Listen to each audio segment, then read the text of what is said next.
Hi, welcome to Culture of Paint. In this episode, we're going to be taking a look at what's caught our eye over the last couple of weeks in the miniatures painting world. For the main topic, we're going to be talking about the new Cities of Sigmar release for Age of Sigmar and why we think it's such a significant change and impact that it's going to have on the game and the setting itself. And we'll close the show out, as usual, taking a look at what the hashtag Paint Cultists have been up to. Now, Culture of Paint's aimed at a mature audience. We might use explicit language and discuss adult themes. Now let's talk about paint.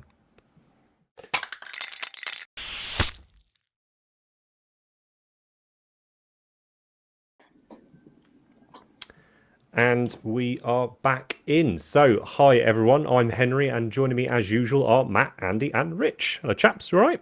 Hello. Attempt 2 feels good. Attempt 2, yeah, it's good, yeah. Sorry about last week. It was a true meltdown. We were so pumped and ready to go. We've been waiting for about half an hour to get in, and then nothing worked. So, we've done some tests. We think everything's fine. So, we're just going to go with it. Sacrifice something to the machine spirit. All the unguents, so much loads stress. of oil. It's gonna be it's gonna be fine. Matt's finally got his blood pressure back down. Oh, my watch has Matt's been going now just at me. got. He's just got like metal tendrils for like a lower body, and he's fully integrated with his machine. What's that man that Mechanicum carried in Heresy? Mechanical Heresy. man. Mechanical man. What's it called? But Oh god, I can't remember. Man We with should be- skull face. we should be. Oh yeah, Dracovac, Archmagos Score? Dracovac. One of the Score? best heads. What? I'd- Italian score? I'd end up just being some like lobotomized servitor. Like that would be all my use. Yeah, we're all like little floaty skulls at best.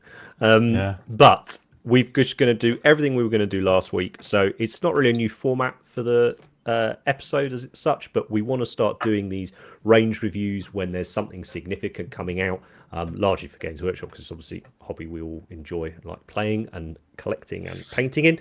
But also, you know, if we get another significant Kickstarter range of miniatures and things like that, we want to start looking at things as a whole, if we think they're particularly impactful. And we think Cities is, spoiler, really, which you'll have seen by the YouTube videos and Patreon videos and all the rest of it. But let's kick it off with what's caught our eye in the last couple of weeks, a week ago. I cannot even remember what I picked, so let's find. But I thought it was a bit mean to pick new things, because then those things don't get their chance, do they? So And what get we their got? time in the sun. Exactly. So first up is Oh, it's fine. if I Not put the shock extra thing horror. on. How weird. I was telling Ben to follow this account today. Yeah, love this account. I do actually have a hankering for a big vehicle at the moment, but I love the painting style, like that almost historical painting style on a very obviously, well, it's Heresy, but 40k in my mind, vehicle, big futuristic tank with a really realistic style. Whether on it, I've always really liked the account as well. Followed it for a really long time. Really like the process that they go through for painting. So, because it is like the historical sort of thought process behind it, but it is all painted. They don't use chipping fluid or anything like that. All the damage is painted on, and it's probably my favorite example of hand-painted damage that I've seen. So, Yeah, I it's saw really it. good, isn't it? He's got a Yeah. Spartan on the go or something, hasn't he, at the minute? Am I thinking of him? Yeah, I'm thinking someone else, yeah. No, it is, yeah. And for me, you know, especially with Ultramarines as well, in everything I've seen, pretty much the big shiny heavy metal style. I'm not ragging on it. I do like that look. A really detailed super edge highlight. We know. So I like the way that this kind of led really heavily into the opposite of that, and just went actually. And it just is one of those middles I looked at. I was like, oh yeah, a little army like that would look mint. Maybe It Death would. Guard. I think it's interesting you saying it's that, because I'd argue it isn't that full sort of realistic historical stuff. I think it's very inspired by it, but I think there's certain bits on there that he's given it his own thing. Yeah. Like I get why you like this. Just a bit of me in it. Really Yeah. weathered. It's a tank, so it's a vehicle, Grimy. and it's really weathered and it's grimy. All the grime. I Well, really Henry and I like it. had a discussion today, and we were like, well, it's for a future long convo, but in a nutshell, we were talking about how you can make Ultramarines cool again, and this is how. Mm. They should be cool. You know, not a bright blue, not pristine, not all exactly the same, sterile. This is like, it's just a totally different feeling, and it makes Ultramarines cool, which they are not at the moment if you just do the No. normal ones. And also, if you go onto this person's website, their page, sorry, they've done some Primaris Marines in a similar way. And I really, I mean, I know I paint for a lot of them, but I do really struggle a bit with them and how like they're not, they're super clean and that whole thing. So the way that they've painted them, I actually really like, and I think is a really fresh take on them. And it can make them quite interesting and grimy. And I know mine, I like the ones I'm painting at the moment, the lime green ones are a complete polar opposite of that, basically. But I just dig it. I thought it was great. See, I think your lime marines are closer to this than you think. Yeah. I don't know, man. Like That's the color green, isn't it? Yeah, I've done the 3-edge highlight at every bloody backpack and shoulder pad and weapon and shit, and there's something nice about a really nice matte, But you said about edge up, but they've basically gone round every single edge on this and highlighted it, right? But a lot of that is brown. Yeah. But it's very easy to read, right? He's sort of he's separated everything out. Particularly the accelerator cannon on the top that's closest to us. I think that's almost got a bit of a Gundam vibe going on with it. Yeah, I think as opposed to a military, is it? It's just got a little bit more sort of. It's got to touch it. It's dipping its toe in that. Yeah, it's dipping its toe in the sci-fi world. But that's great, right? That's what you want to. I think anyway. I think that's fun when you see people like cherry picking all the bits that they like, and then they're smashing together. And sometimes it looks great, sometimes maybe it doesn't. But like, it's always going to be interesting. Yeah, and I've been thinking a lot about army painting at the moment and what's like achievable and what's not. And this kind of sits in a really nice spot for me of what because it's going to be a big part of your army. It's going to be quite a lot of points in a normal size army. Isn't I bet it's just fun as well. I bet the actual process of sitting there and painting it is just enjoyable. Yeah, but yeah, loved it. So. Mega, great choice. Right, what's up next? Up next is. Ooh, nice. This is my one. So this was an account that was brought to my attention via the chat on here ages ago. Great YouTube account, really cool stuff. And I just think it's cool and creepy and just creepy as fuck, really. It's right up my street. And I think I'd been having quite a lot of chats with people about diorama type stuff after Andy's picture of a rock the other week. Sort of was making me look around a little bit more. He's added a tree to that rock, and I was going to do that as my pick, but I was like, here he goes, an update. The photography is really good as well. It's really cool. I don't think I'd be quite as calm as that fella with the horse if I saw that fucking thing coming towards me, but fair play.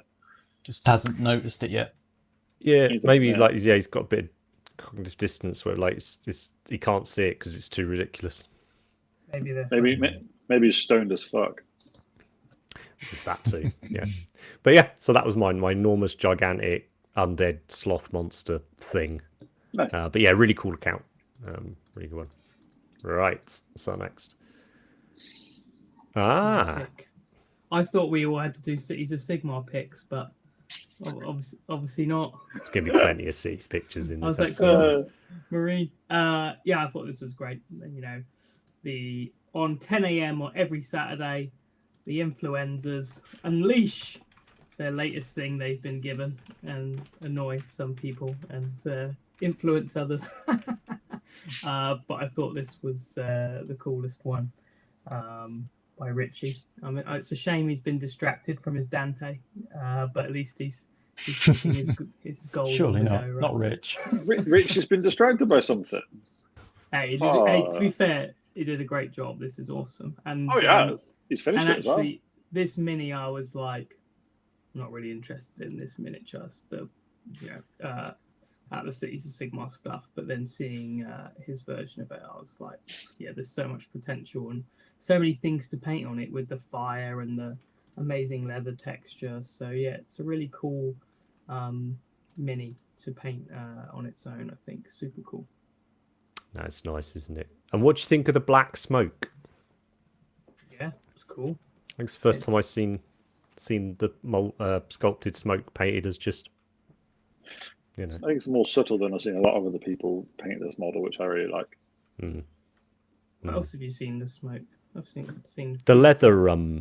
I thought the leather was interesting. So obviously we received a copy of this, a review copy of this a little while back, and getting the model out the box, the texture on this guy's apron is all sculpted, and it's really impressive. It's very, very thin, but it's all sculpted on there. And I know it's quite interesting because when you then put that in the hands of someone like Rich, who paints amazing textures and leathers, it just looks absolutely outrageous. And I didn't think it had been mentioned anywhere that it was a sculpted texture. So it was quite fun watching people absolutely lose their minds in the comments on it about how on earth have you done that leather. How have you managed to make it look like that? But yeah, it was a good combo of artist and miniature, this one, wasn't it? I reckon. I love that little smoking red hot cube at the top. But we will come back to the Soup Wizard later on in the episode. So last pick, what we got? So I know Andy will love this. Yeah, I do. I do love this. It's my favourite one. Yeah. So there was a little painting competition for a while, but yeah, they all went up at the weekend, and this is my favourite one of the ball.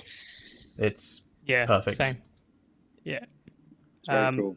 Also, when you zoom in, the way he's kind of done the edge highlights, but everything's textured and it's wicked, and it's a thing I think is spot on. Just, lots of little texture, but it's not really obvious, and like big hairspray chips, like massive chips. I think sometimes people either do it super crispy, and then it's the other opposite of like, I'm grimdark, and it's like massive battle damage, too much of it.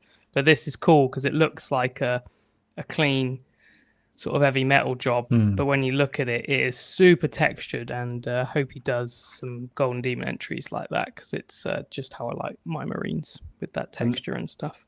It's a nice departure from like pure edge highlighted everything. It is edge highlighted, but it's like edge highlighted with texture, which is really weird and cool. Well, it's done tastefully, right? Like it's edge highlighting's obviously not a bad thing. It's really, really important. It's just how it's done, and this is I think for me shows how it should be done. It's just really, really nice. I really like that modern style of edge highlighting mixed in with such an archaic model, because I like with that competition, I think a lot of people automatically lent into that like nostalgic piece of let's paint it like it was painted in 90 whatever it was, but just do it as neat as possible. Whereas this is really modern, I think, paint job on a really old model, and it looks great.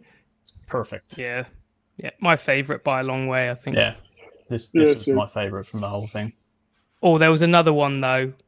I think it was second. It was a red and yellow one. Yeah, it was another Blood Angel. It was those two. The best chapter. Yeah, the knee pad's incredible, isn't it? That red and yellow. Yeah. Oh, yellow stripe. Oh, right. We need to move on before I want to do a Marine. Doing Eldar today. Come on. Lovely stuff. Well, good picks then. As usual, any of the accounts we feature now and at the end of the show will pop down in the description, so you can go and check them out. But if there isn't anything else, let's jump into the main topic, which is Cities of Sigmar. Cities of Sigmar's been around a little while. It's a faction in Age of Sigmar. It's been around since a little way into the first edition, and then we got some stories about these cities being created, and it was all a bit weird. And then it was kind of this thing where lots of the old Warhammer Fantasy miniatures that didn't really stand on their own were all smushed together. There was this idea of this sort of multicultural cities. Was it going to be elves and dwarves and men and this, that, and the other? And I think a lot of people thought that was going to be it. You sort of got that book. There you go. Here's your converters, dream, and we'll see you later. And then we started to get some mutterings that they were doing something a bit special with cities. And then we saw this. So in the stories for the setting, what you've got are these cities in all the various realms, full of ostensibly the good guys, and they've kind of had enough of all the nonsense, and now they're going out on crusade to try and take back the land that's around them. And I wanted to bring that up initially because it feels very different to what we're kind of used to with, say, the old world, when it was the empire of man, and the imperium of man, 40k, with the whole beset on all sides, this, that, and the other. There isn't really that siege mentality in the sort of in this cities book, despite the fact that they're all carrying around fucking walls with them.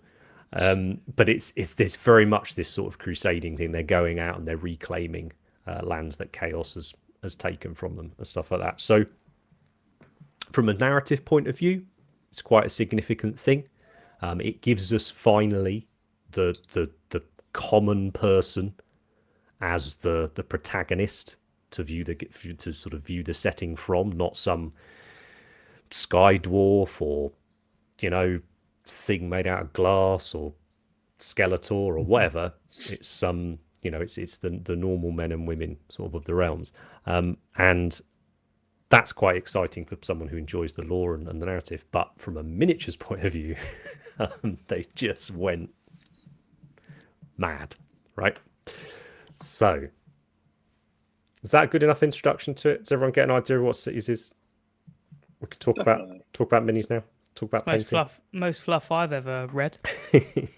Well, it's like, I think different for you. We've talked about this before, haven't we? For you, like, artwork is often your jumping off point, your inspiration thing, and there is some incredible artwork in this book. But for me, a lot of the time, it's reading the novels or the army books or the battle tomes and things like that. And there's been a lot of city stuff with their book and the Dawnbringers Crusade books and stuff, and it's just, as someone who's wanted to love the Age of Sigmar setting for a long time, this is it now for me. Like, this is all in. This is the fantasy setting to play and get lost in, and all the rest of it, which is really, really cool. But I wanted to kind of talk initially about some of that imagery and stuff that we find in the book. So this wasn't just a case of them giving us some new miniatures that looked a little bit like the old Empire miniatures. This is a complete ground up designed range, and it is humans. So we're not actually going to talk about the dwarves and the elves in this, because those models have been around for 10, 20 years, some of them. And I'd be surprised if they're in the next edition kind of thing. But what we did get given was a whole slew of human models with a few non-human things sort of thrown in there. But it's worth saying as well, on the Warhammer community site, there's been a really good series of articles, which are sort of roundtable interviews in text, not video, sadly, but in text with the designers, both from the rules point of view, but also from the creators of the artwork of the miniatures and the paint jobs on them. And it was a really nice insight to how the teams, how it's a collaborative project. I remember when we had Martin on a little while ago, a few episodes ago, he spoke about that. And I think, you'll see that in these interviews where there's an awful lot of back and forth between the heavy metal studio and the sculptors and the sort of people dealing with the lore side of things as well. But sensibly, what they've given us are, is it 11? 4, 8? I think it's 11 great cities that you can go now and paint your army up with. Of course, you can go and make your own up, but much like in other games and other armies, it can be fun to identify or decide to represent one of these places and just go all in. Like we're saying with the Ultramarines, you get people that are just Ultramarines for life kind of thing, right? Well, we're now starting to see that with the cities, and the slide we've got up at the minute is showing the symbols for those cities. And the whole reason I wanted to bring this one up is because they've given us decals in fantasy, right? Which Brave new world, man. It's pretty incredible. Do feel free to jump in whenever, by the way, lads. Like, just want to spew at you with all this, but I'm rather excited about it. But yeah, so the heavy metal team led by, I think, Max led this design work to do with the symbols. And and you've got these shields featuring across most of the models, and they've all got this little field on that you can bang in your little decal with, and it's such a cool visual thing that they've given them. You know, it's not just an afterthought like some of the ones have been before.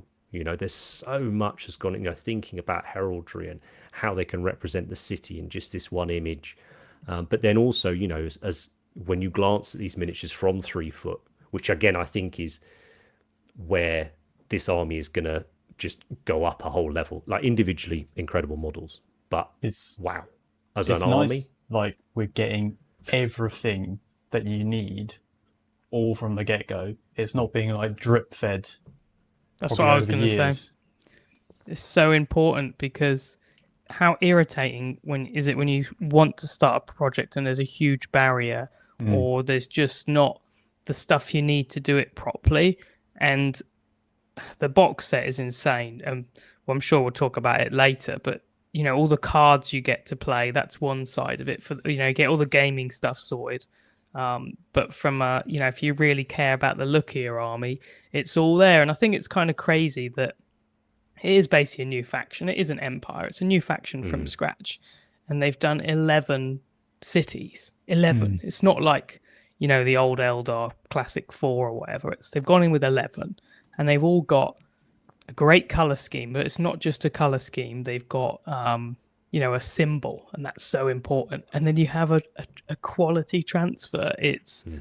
It's really lucky to be in a hobby place where we get stuff like this, because it was such a pain in the arse. Even like for me, I've always wanted to do Red Scorpions. That's my, like, you know, marine dream, is to do Red Scorpions. I can't get transfers, and that's the reason I haven't painted a Red Scorpion. Is that one reason? The massively frustrating thing is you had all these, like, on other factions ages ago, you had transfers from Forge World. They'd sell out and never come back. Yeah. But you know, this, I think you get 4 transfer sheets in the box as well. So That's crazy. Yeah, I think basically you get a sheet per unit, don't you? And yeah, it's I think as well the thought that's gone into the design of the miniatures, where the icon is so noticeable. You know, like it's not everywhere. It's not the Stormcast where it's a sort of little symbol on the shoulder that's a bit naff. And it's not sculpted. You know, it's not exactly. Sculpted. It's not sculpted Yes. detail, right? So you can freehand it on if you want. There's very little sculpted detail on certainly on the miniatures we've received anyway. Good. Which is, yeah, I think is a win.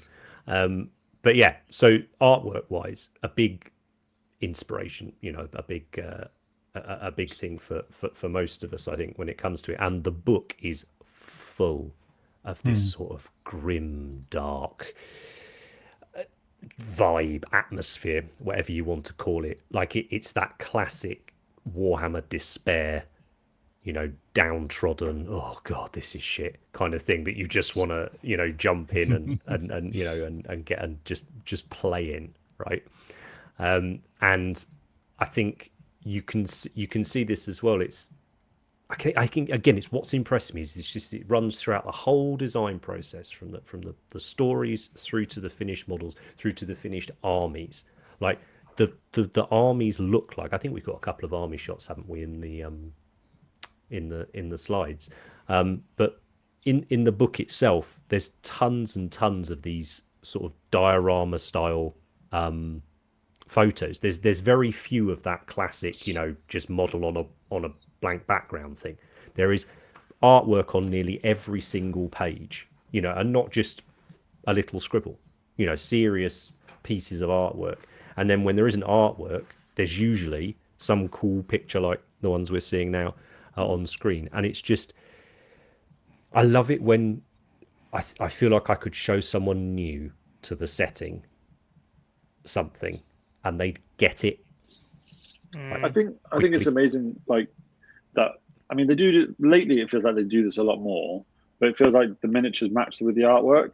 So sometimes I think in the past you'll see like these insane, like for me personally, like the Sigmarines always loved the artwork and the fluff and the idea about them. But then when you see the model in real life, I was then always a bit cold towards it because the model was just didn't really do it for me.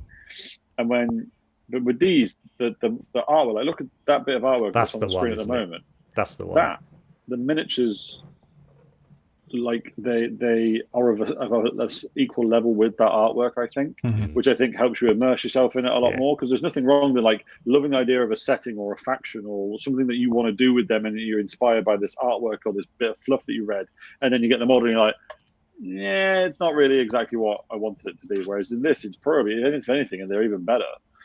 And for someone like me who loves the fluff and the background to things, putting a lot of effort into, like you said, basically what are just the human dudes. So in a world of trolls, giants, wizards, elves, there's just a bloke with like, a sword and a shield. I think, but I like the fact that the way that they've done that. If you look at like the way that they did that with 40k with Guard, the Guard always feel like they're on the back foot and they're always getting their ass handed to them.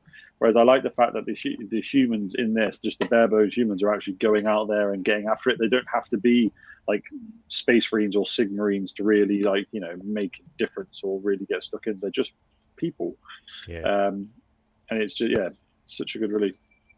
Absolutely, and I suspect we're going to repeat ourselves a bit in this episode. I'm sorry, but I think there's certain points we're all very excited about this release, even though I don't think any of us are planning on doing an army. No. It doesn't mean it's not a really exciting release. And what Rich was saying there, I think about just being able to play a normal human in this messed up, setting. The biggest thing for me is all of a sudden it makes everything else cooler as well. Just like the Guard do in 40k, they make orcs terrifying, Tyranids terrifying, Space Marines look enormous. Yeah. We've had the Stormcast, the sort of good, in quotation marks, the good guys for the setting, and I think there's been a lot of confusion around them. It's both in their presentation, but also just in our understanding of where they sit. Whereas all of a sudden, to me now, you stand. And one of my favourite things to do is, because I generally do a different model every week for YouTube. I don't have armies on shelves, but I have quite a large collection now of different troops miniatures from most armies, and it's a lot of fun putting the sizes next to each other and seeing how they match up. And all of a sudden now, a Stormcast basically looks like a good guy Chaos Warrior. He looks like a paladin, a superhero, because you've got the normal downtrodden human for them to stand next to. Yeah. And I think that impact can't be understated. And again, it's just, it makes the orcs cooler, it makes the chaos cooler, it's just everyone cooler. Apart from Stormcast. I think it makes it. I really like most of that newest range of Stormcast. Stormcast and I think would be cool if you had like one unit of them. That's it, right? Like Grey Knights. Exactly, and you can, I believe, with the city stuff. You can drop, and again in the stories, in the artwork, these cities have a storm keep, which is where and a particular storm host lives there, and that's their sort of city that they guard. And it's just made everything much richer, I think. And this marginalia element. So we spoke about marginalia a month or two ago on another episode. Nothing to do with Cities of Sigmar. I was talking about these scribbles, and someone said, "Oh, it's called marginalia," and I was like, "Oh, that's a cool word," and sort of, but so on and so forth. And then lo and behold, a few weeks later, we start seeing all these weird little gribblies, and it's like, what the hell are they?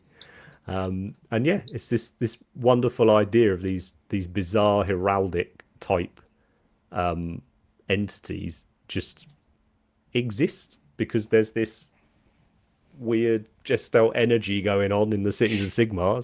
So why wouldn't you have little shellman and walking fish? I like how they've taken some inspiration from Pokemon with the Cyndaquil. So you'll have to tell me that one. What's that? It looks like a little fire lizard. Right, nice. Basically, Charmander Part 2. Yeah. Nice. Oh. Okay. Will saying, are all these little guys from the Cities box? Yeah, they're all just in the various kits.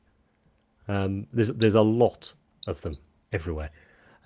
Christian asking, do we think it's coincidence that the Cities of Sigmar artwork looks similar to the Amberfall project? I I'm not sure about coincidence. I'm not sure whether one has directly influenced the other. The Amberfall project is superb. If you go and search for a hashtag for that, it's an account where a person has just done this wonderful grimdark Cities of Sigmar project, which would look very fitting with what we've got. I think it's probably more that an awful lot of people were saying, where are our cities? Where are our normal people? Where's our grimdark? Let us have it. Well, I think it's the and those hobbyists are part of GW too, aren't they? It's the important thing about being able to start again, and that going back to the transfers and the box set, you just don't have that opportunity if you keep it as Empire. And there was some negativity around Age of Sigmar, which I understand, but the great thing about starting fresh is you get a miniature range like this, and you don't have to use those terrible Empire statemen. This is like completely fresh, and I think that also means they can completely start again visually. And I think the reason it's getting compared to like Amberfall or whatever is because it's a modern take, and that's probably not. It's not directly sort of influenced by that, but just the whole modern fantasy and what they can do as well. Things like what the artists can do. People like Thomas Elliott, who's a super. He is a young artist, and he's doing like some of the best arts in the team. He's very young, contemporary, and then people like Max as well, who's young and got that vision to do all those symbols. So you get all these people in the company, and then you can start afresh on this project. And Seb as well, Seb Purbett. You got all these guys that are amazing at what they do.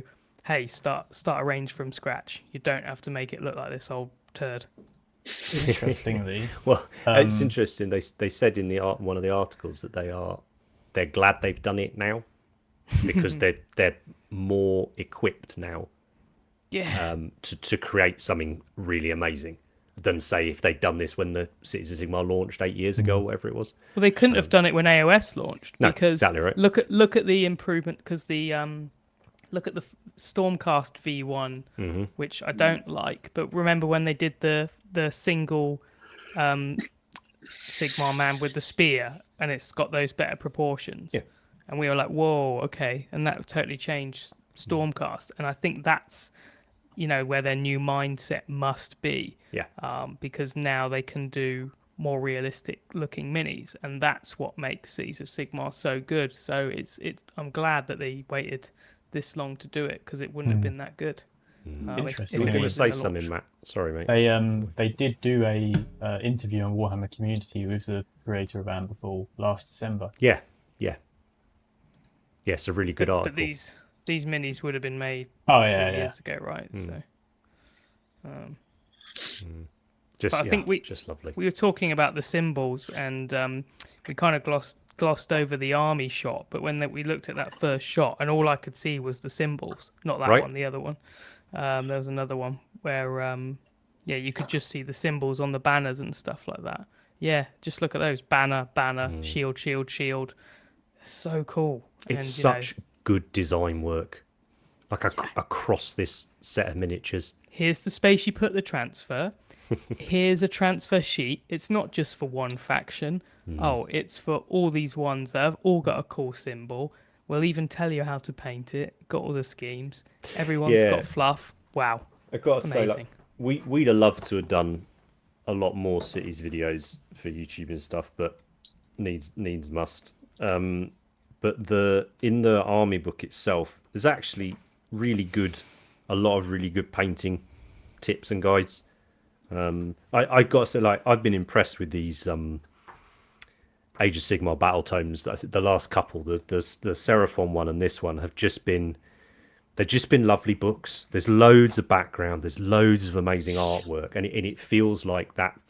Back when I was first in the hobby and you didn't have Instagram, you didn't have the internet, all the rest of it. Your White Dwarf and your army book was your only way of sparking the imagination. These books feel like that now. They do that, don't they? They do inspire, and I think the entire box package as a whole, I just think it's the best it's ever been. Yeah. And it's so complete. And I think, you know, it's quite annoying sometimes when they do those limited edition books that are twice the price for a matte cover. When you buy them individually, I think that's annoying. But the army set where you get the lovely limited book, you even get the cards to play, all these transfers, but it just felt like an incredible box set and like actually worth, you know, pre-ordering and getting into it. And I just think, you imagine if you started the hobby in the last year or two, and that's like your first set you get. I hope they don't take it for granted, because it's just mind blowing compared to what it used to be like. Yeah, 10-year drought coming soon. No, I really do hope it sets the sort of standard. I think AOS, we've said it, I think AOS has been going from strength to strength for the last, honestly, since this new edition, whenever that was. So Third 2 years, edition, yeah. 2 years, something like that. Yeah, when the Cruel Boys and the new Stormcast, I think pretty much everything's been outstanding, you know, objectively since then. But I just wanted to go back to the Marginalia stuff, because someone mentioned in the chat the Hieronymus Bosch thing, and it's something Ben, our commission chief, sort of told us to make sure we mentioned, of just, you know, you look at these famous pictures by Bosch, and there's, if you look closely at them, there's just tons of things that are now miniatures in your age Cities of Sigmar army. It's such a good idea to bring it to life. You know, they've seen the success of things like, Pete saying in the chat, actually, they've seen the success of things like Nurglings, Snotlings, little plague, you know, rats. But it's so easy to fit on the sprue, right? Right, and so but why also not? A brilliant way of warhammering it up. You know, I think it's also like with the way the plastic technology is going, they're able to fit them all on a lot more now. I doubt they. It's just in a corner, right? They wanted One to probably before, but like the way that they sort of cut things and slice stuff probably didn't allow for it to happen. The only thing missing for me was a dancing bear. There was a dancing bear in it, and it would have been perfect. Don't know if I'm into that. It's all right, mate. You got your.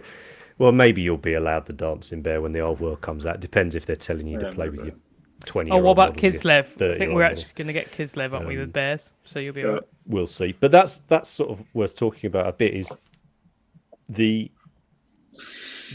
normal box, the troop box, which we might as well go on to the troops now. The normal Steel Helms box is a collection of 10 humans, hugely diverse range of body types, racial, what's the word? Features. Yeah, on the heads. There's huge mix of genders. All the rest, like, it's a real cornucopia of just cool bits to create your models with. But for me, it was another example of just how far I think GW are ahead of the competitors when it comes to plastic sprues of fantasy people. You know, there's I imagine there are a few people that could shit on this kit, like whether you like Age of Sigmar, whatever. But if you're someone who enjoys playing in fantasy settings, if you're a D&D player, if you like playing Frostgrave, if you like playing things like that, this is still a kit that you're going to probably want to pick up, because it's just an awesome set of fantasy humans. And here's some of them. I mean, look at the priest model, man. The top row, fourth along. Yeah, I was going to mention him. He's so good. And then in the box, the ultimate build, there's a female priest, which is also a super cool model. So there, straight away now you've got some variety, you know, in your units. So let's start taking a look now at the actual miniatures themselves and the range. So we often talk about the importance, if you're going to collect and paint an army, your core troop choice, regardless of what nonsense the rules happen to be at the time, where you don't need troops anymore and you can just have fucking tanks, blah blah blah, none of that silliness. You know, you are taking a good chunk of normal core troops. You need to love them, right? They need to be brilliant models, and I think they've nailed it with these Steel Helm ones, right? You know, you can have them all with helmets. You can have them all with no helmets. There's if you need a big unit of 20, you're not going to have any real noticeable duplication. And then at that point, well, if you've got 2 units of 20, you're not looking at both of them at the same time anyway. It's fab. I really like. Go on, Sorry, go on, Andy. You go on, mate. I was just gonna say I really like the variety in there that adds that level of. Well, I suppose it is realism. You know, they are all. You know, everyone in an army is an individual person with individual story, etc.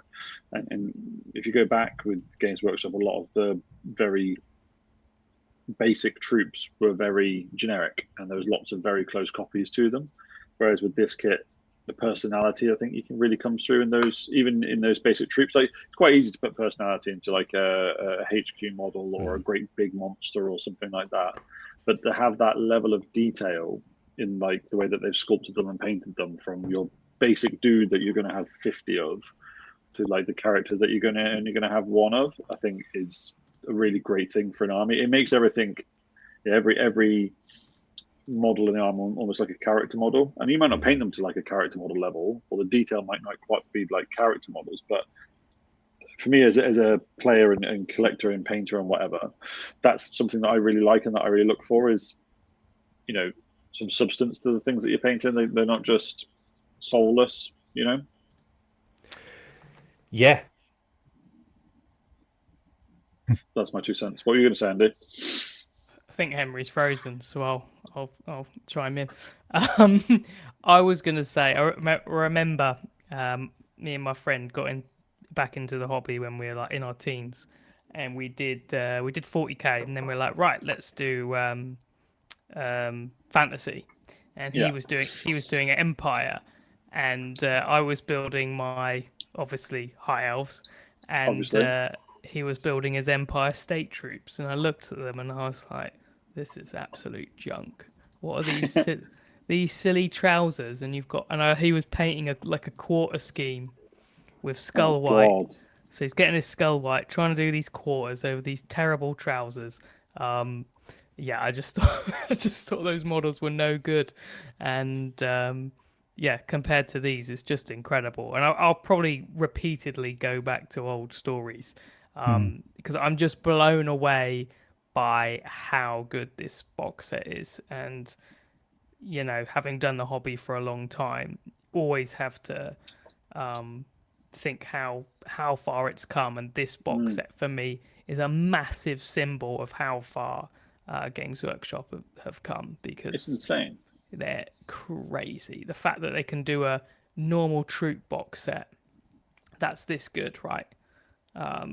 And you know, we used to have boxes that was the same model 20 times. Yeah.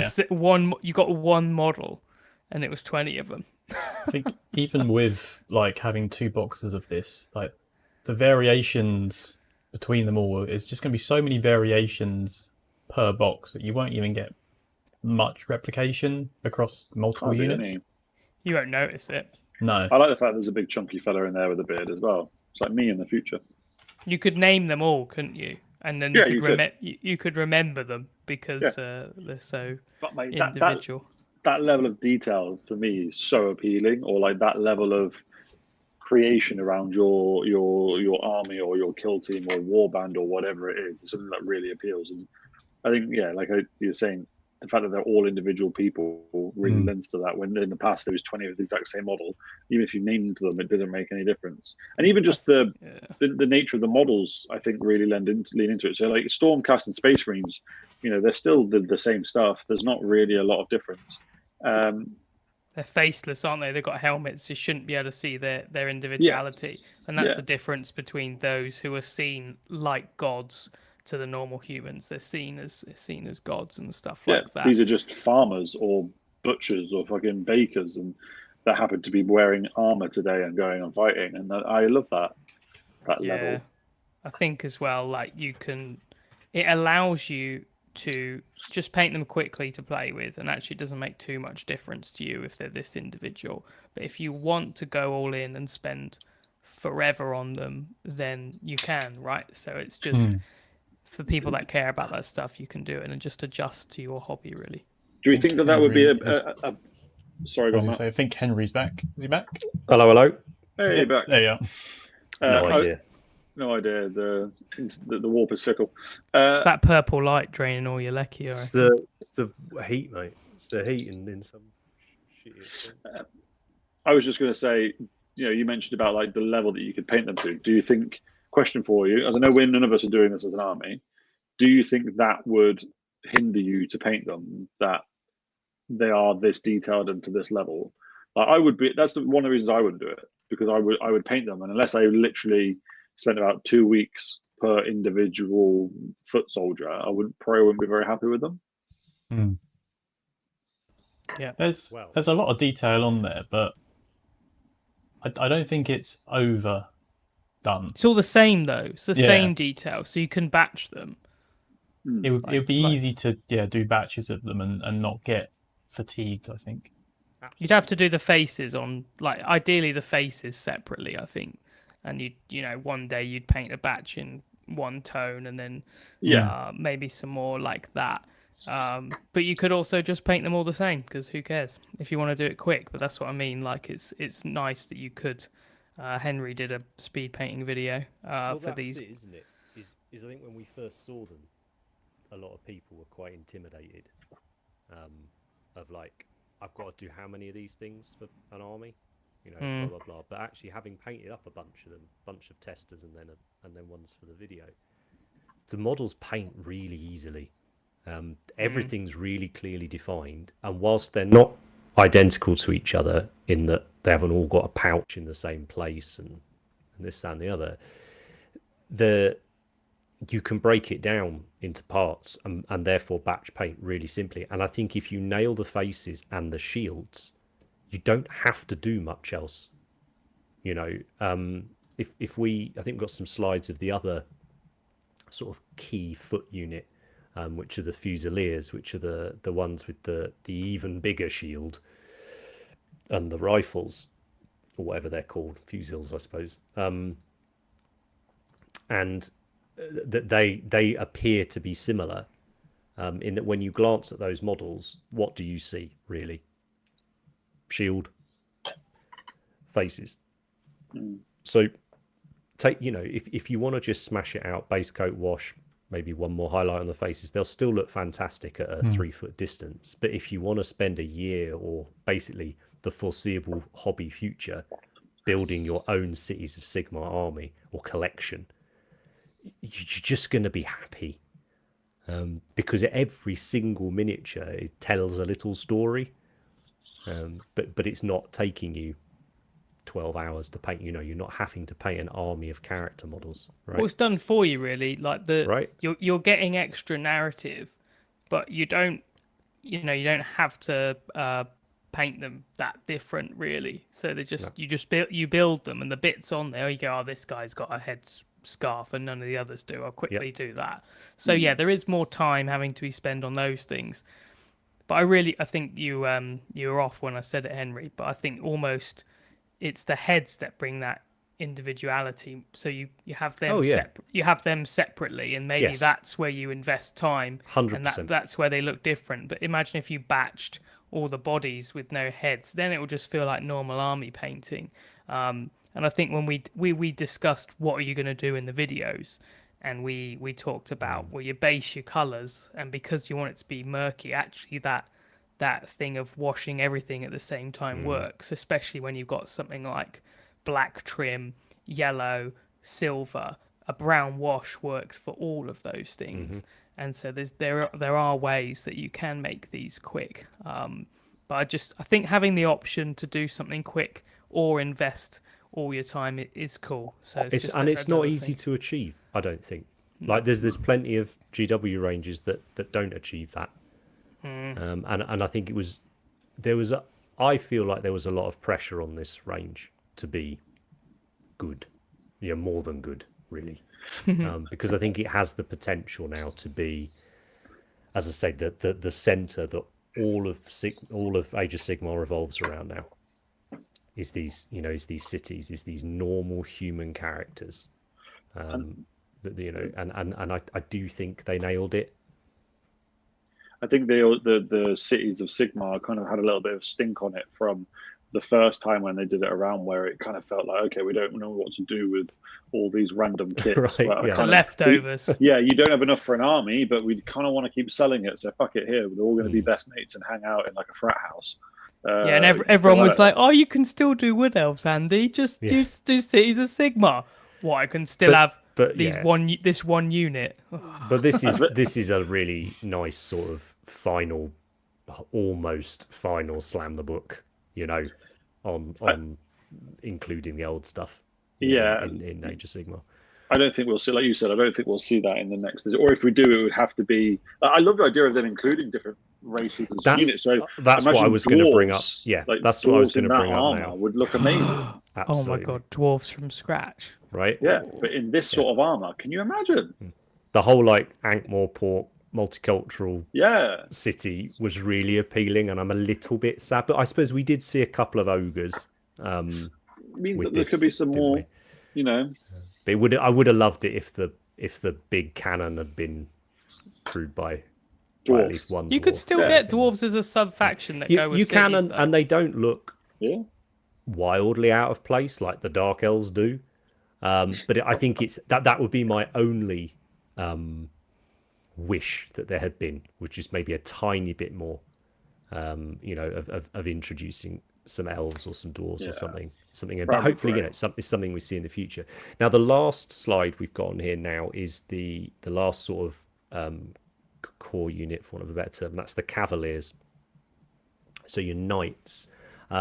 You've got, you know, you can't have a fantasy human army without having your knights. And these guys, I think, were a brilliant way of going, how on earth are we not going to do Bretonnians and not going to do Empire Knights, but we've got to do Knights.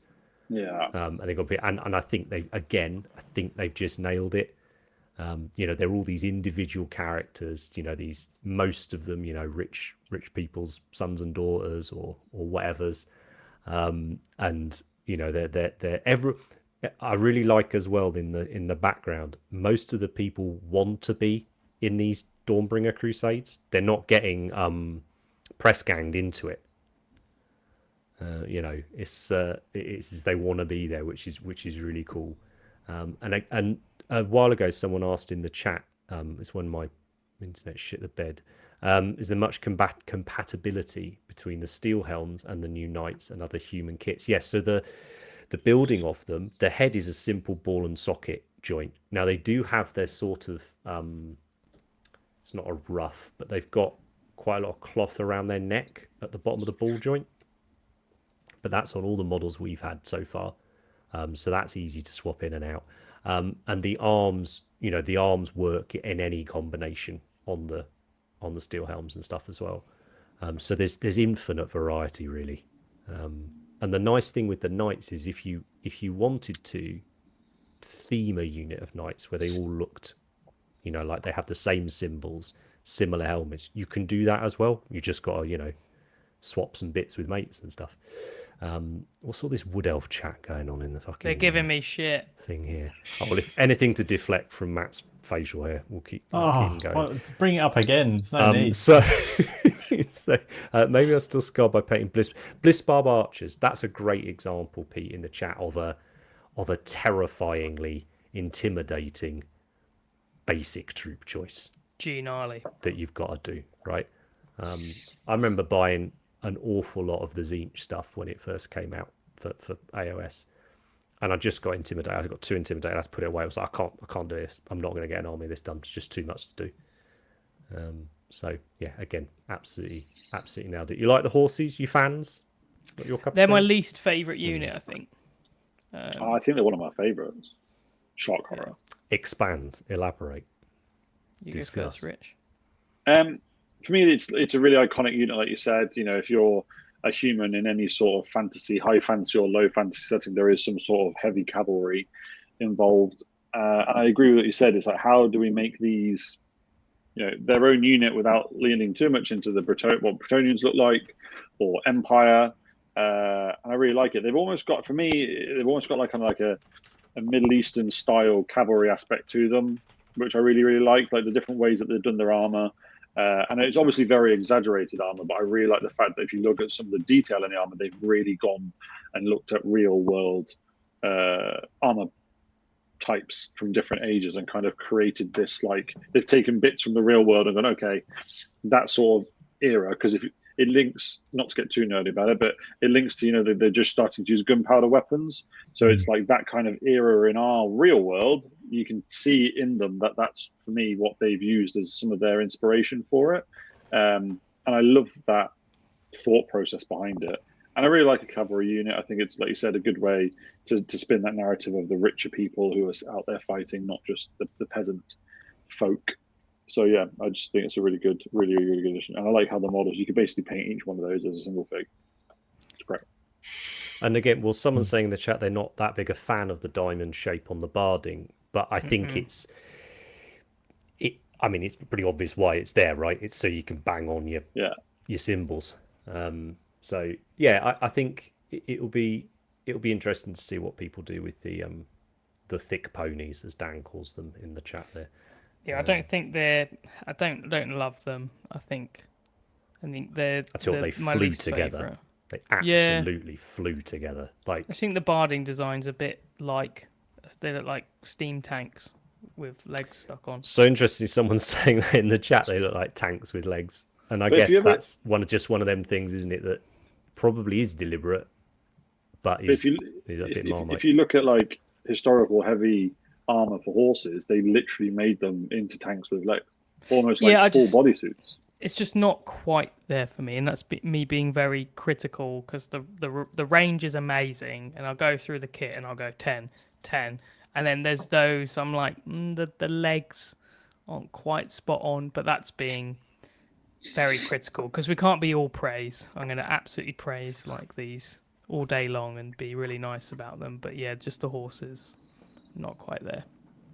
Yeah, no, I think that's absolutely fair. We don't want to just come across as fanboying on stuff. So if you don't like it, do definitely say it. Someone's saying, I heard the riders themselves are a little bigger than the foot troops. Couldn't tell you. I built them. I didn't notice it. I do know that for things like Heresy, they started making the characters a bit bigger, deliberately, so that you get that sort of easy to identify on the table thing. So I'm not sure whether that was a choice with these guys or not. But yeah. Anyway, the kit's lots of cross compatibility, super cool. So again, if you've got your army, you need to love your core troops. These are your 3 core troops. Very, very easy to unlock them, to make them your, an army of just horses, or an army of just rifle dudes and fusiliers, and an army just to steel helms and stuff, if you want. Or just take a couple of units and then delve into the bigger other stuff, which is the next final segment, whatever. Characters and stuff. So big boys. Some people like to approach an army where they see the basic troops, fall in love, and they want to make a big horde of them. Other people are a little more basic and just want some big flashy thing that they fall in love with, and they create an army around them. Well, here you go. Yeah. I mean, it's amazing. I am teasing about wanting to build an army around a hero, but they've certainly given you plenty to do it. So this is not Thedra. Can't remember the flipping name now. Lioness of the Parch. She's basically this badass general from Hammerhall, Akshire, who rides on this enormous great manticore called Infernadine or something like that. Basically, Bernie. Lady McBurney on top of Bernie Lion Eagle. But a hell of a centerpiece. And I don't think people were necessarily expecting this one, right? Yeah, the wings are amazing, aren't they? They're just, it's one of the craziest minis they've ever done, surely. It's beautiful. How big is it? Is it about that big? Chuffing massive. That's helpful. Well, look at the person on top. So in that picture, in that slide we had up earlier with her in the middle, that one. Yeah. The one in the middle of it. Massive. a fair amount of real estate. like properly massive. 100 mil base, or 120? I reckon that's the Alariol base. Yeah. Or yeah, maybe 160. She's on a Big. 160. Because look at the Marshal stood next to her. He's on a 32, isn't he? Yeah, it's going to be a one. I don't know. It looks It's a big smaller old than a chunk of change. 160. Soup Wizard's on a 40. Other side. Yeah, that's big. Anyway, big, real big. Big circle. And yeah, just very, very, very, very, very cool. And again, a great chance for us to see. I don't know what the term is, but a classical fantasy monster, basically get the AOS treatment, with the Manticore. And I personally, I think they've done a great job on the Manticore. I don't particularly care for the rider, but that's nothing to do with the quality of it. It just doesn't sing to me. Is there 2 builds? Because I don't think they'd do a kit this big without 2 builds. Only- Surely. It's just her, but there's a few options for like helmet or not and things like that. But Wow. it's her. You can't just have generic general on Manticore. Manticore. That's crazy. That's cool. That's Well, cool. they've kept that massive Griffin model. And you can have that as a little bit of a shame, that one, in a way, because the dude on top of that's the equivalent of your Marshal on foot and Marshal on horse, which we'll come to in a bit. But so you can still have a massive generic general on monster. But yeah, I thought that was quite unusual, Andy, because we often see, don't we, with the other armies, they tends to be a dual kit. And also tends to be quite creative dual kits. Different poses, One with a etc. parrot head. That'd be cool.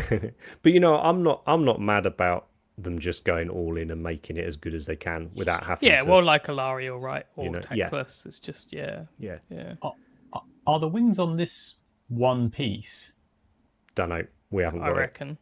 Or I don't know. They've been doing, because I built some wings recently and they were 3 pieces each, but you can't really tell. Yeah, I was going to say Stuff's pieces. going together so clever now.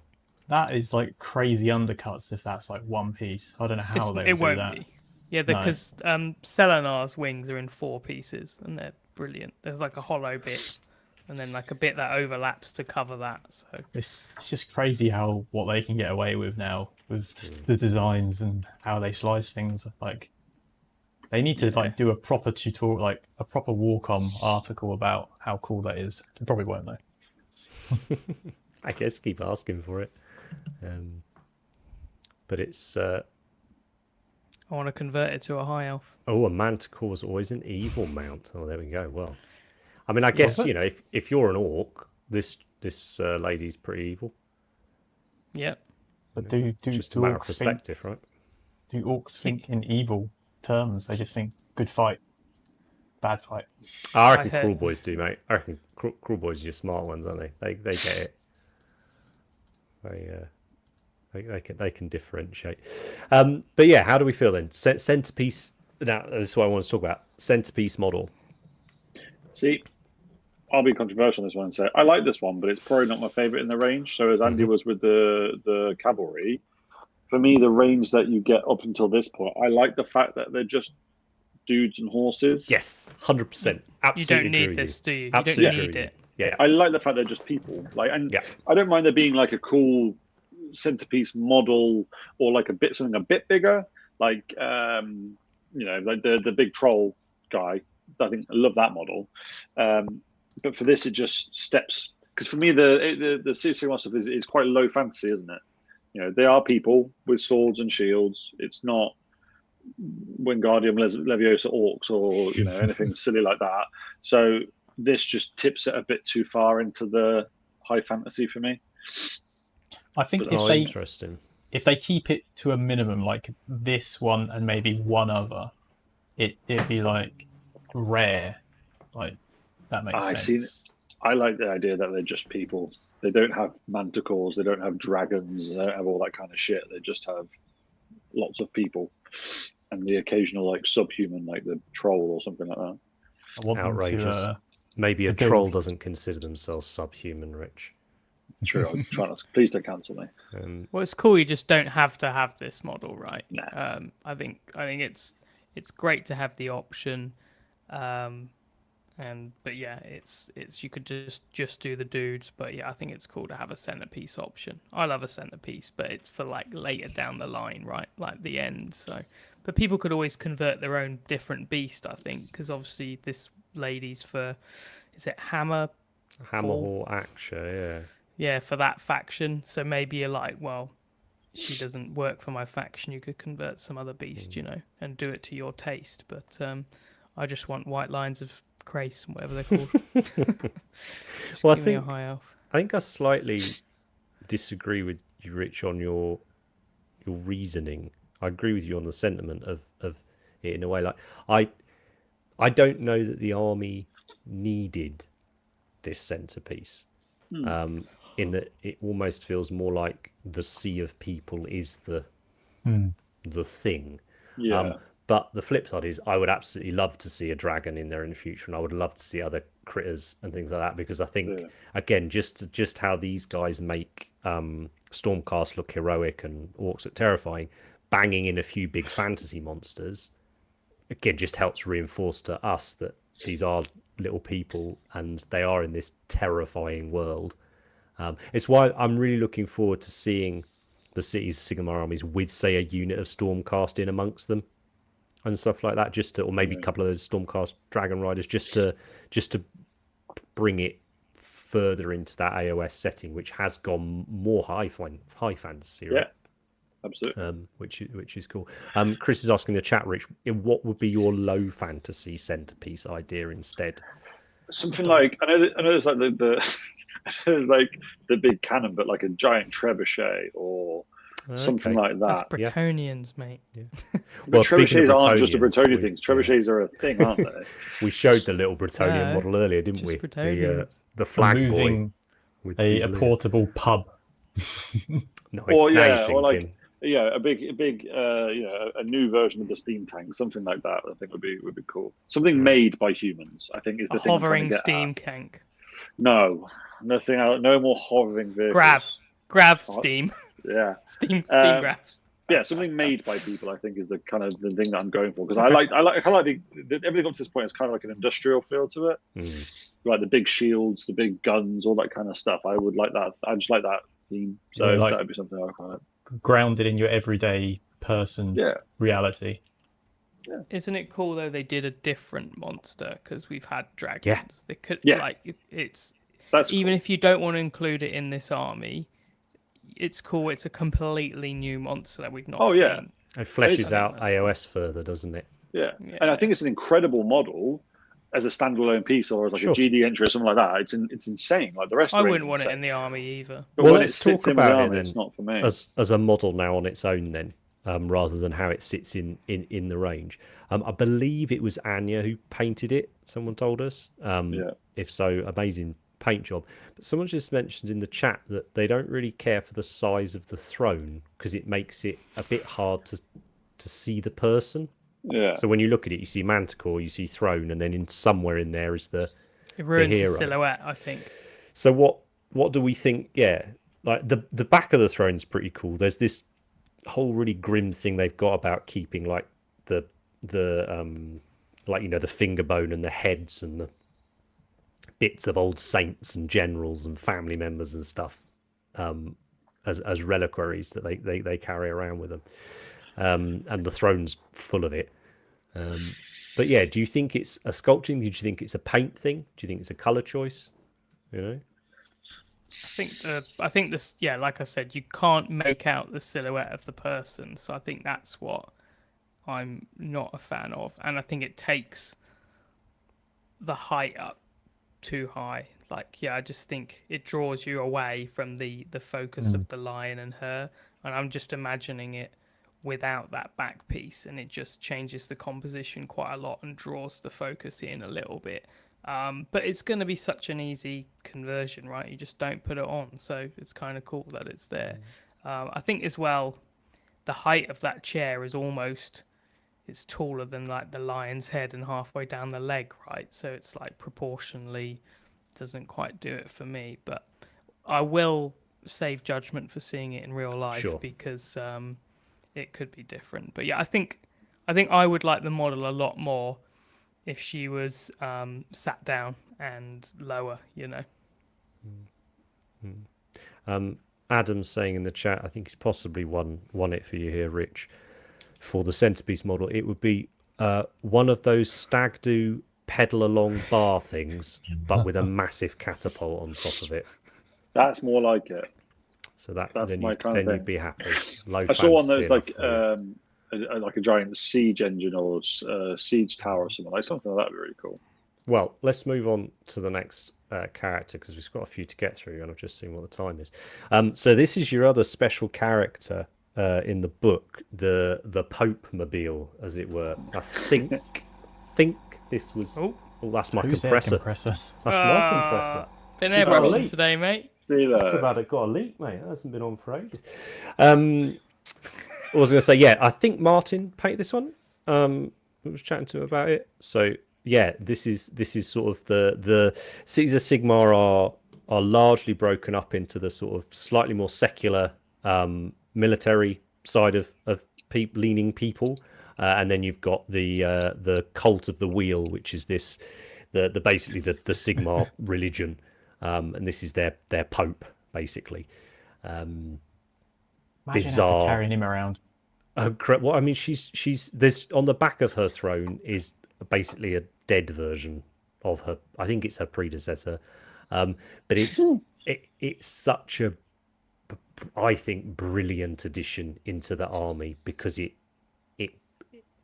are calling it a crusade. There's no getting away from the fact, that when you talk about crusades, there's definitely some challenges, given what's happened in our real world history, but the crusades tend to have been religious fanaticism, and I think bringing her in and making this Sigmar cult, it's given you another angle to go in at this project with. And actually in some of the stories that are coming out, you can definitely see where the range and the stories are going now with possibly these schisms, but it's given a place for things like the flagellants.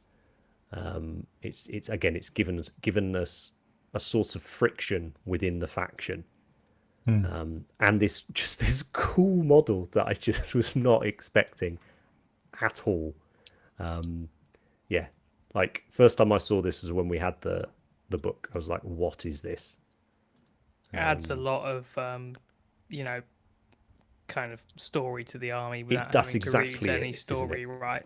Yeah. I think it's the same as the Manticore. It's like maybe your army doesn't have it, but it's really cool they exist, and I'd almost like to see them on the board or in the collection, but maybe I won't be playing my games with them or something like that. But it's just so cool they can make these kits just like the Sisters of Battle one, right? Yeah, right. Who's someone saying in the chat? Yeah, they are absolute units. The lads carrying it, they do mention the fact that they're absolute. Yeah. Big fellas to do it. But yeah, amazing centerpiece model. Very different. I believe, having read and listened to some of the reviews, I think you might be seeing it quite often. Good in the game, is it? I believe so.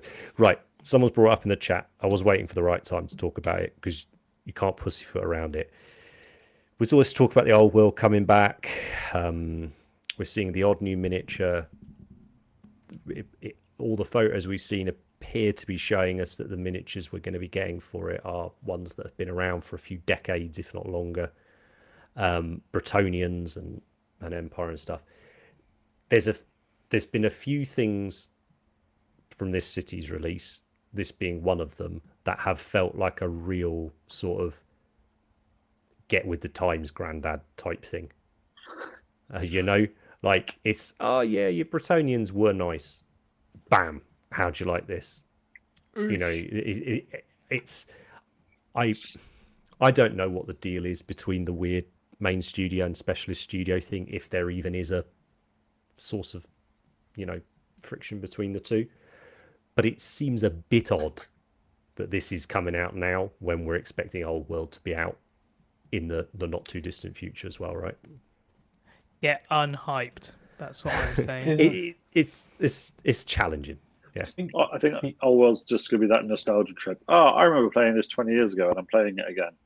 Yeah, I don't think like Old World. It's not meant to be like.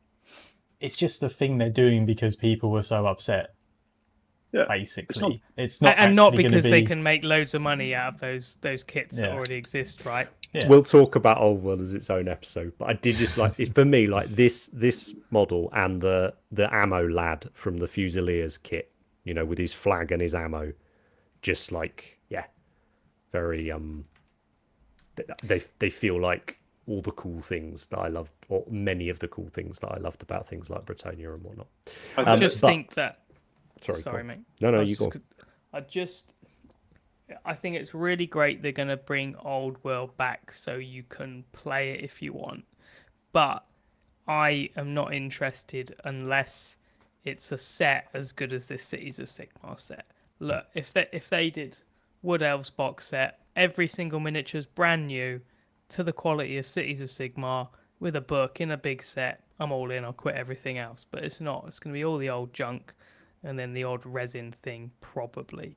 And that's me being maybe a bit pessimistic, so we'll see.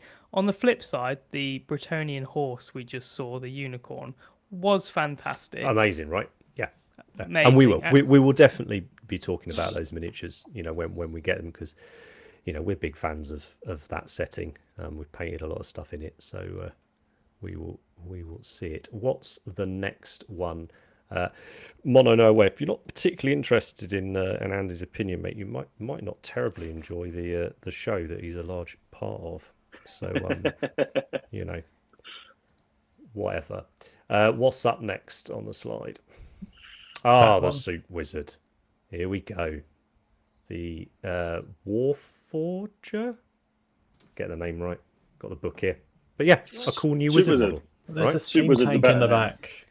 Yay! Lovely little, lovely little additional model. Wasn't expecting it. Really sort of plays up to that, you know, as Rich was saying, the black powder side of things, the metal. Oh, I've just seen some more incredible artwork in here. The artwork in this book is outrageous. Are these the new Chaos dudes, by the way? Because I've never seen the back of them. In the They're foreground, really yeah, They're they really are good. right. They're really, really good. Most of them have a different top half of the cloak, like a Did I different give like them to you hide or something? things. No, I got my set. Yeah, I can't remember. Look, I've never seen these. They're I've only got one of each. But yeah, again, they're going to be so good up against the little steel helms. Can't wait. Rich painted it better. Oh, nice. Okay. Well, we started it. I was going to say, yeah, painted it, started it. Don't know if I finished it. It's got a base on it. It's done, isn't it? I looked at it from the back. Well, steady on. Steady on now. Fam. Steady on. Shots fired. Right. But yeah, lovely little wizard character. I wasn't expecting it. I don't think it was needed. But again, just great to see it in the army. And I think, the Iron Drakes, I think, do fit fairly well, don't they? Those dwarf models. But yeah, I think it's the most interesting thing for me about this miniature was that sculpted texture on the apron. Hadn't seen that on any of the other stuff we've had from GW, and it was pretty crisp. I think it's really cool as well, like as a hint for something brand new that we've not really seen before, that could get explored at a later date. The leather or just that model in itself, like the story behind. I know he's some sort of fire wizardy thing, but soup wizard, mate. Come on, soup wizard. Yeah, sorry. What soup is in there then? What's the minestrone? Oxtail. Really? Mate, yeah, something oxtail. Something beefy. Minestrone, mate. Yeah, he's not vegan or veggie, that lad. The little guys got to him like Oliver with their bowl of gruel. So you're saying it's porridge. All right. Okay. Yeah, could be porridge. Interesting. That's why it's so fucking hot. Interesting. Right. Next slide. It's the inside of a pit. That's the hottest thing known to man. Who have we got? What's this slide in for? The ogre. Is it the ogre warhulks? Yeah, the Fusil Majors on ogre warhulks. My favourite. Oh my god, I didn't even see those. Right. A lot of people keen on these. And the Great Cannon have included in this because they didn't really know where else to stick it. Like It's strap a crow's nest onto something. it's just Love brilliant, it. right? But also Love how it. the ogres look different to the tubby ogres, because you know they're like second gen city ogres, Humanoid. soy milk lattes and all that sort of thing. So they're not, you know, they haven't got the tummies. But for me, the biggest thing with this kit is the fact that the two options are in the one kit, and they look totally different. Yeah. How cool is that, having them on either end of the line? It's good they're doing like proper options in kits now. Right.